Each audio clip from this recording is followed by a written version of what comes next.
Mine ette, Kristjan, mine järgi!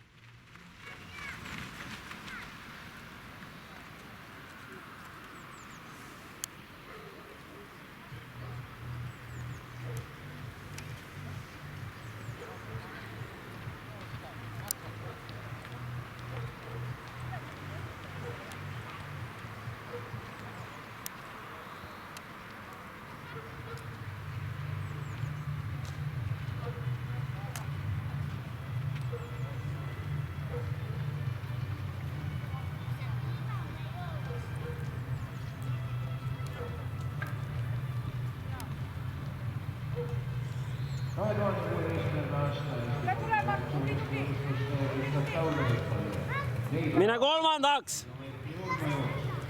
Kolmas koht Eesti meistrivõistluste pronksmedal ajal 7 minutit ja 24 sekundit.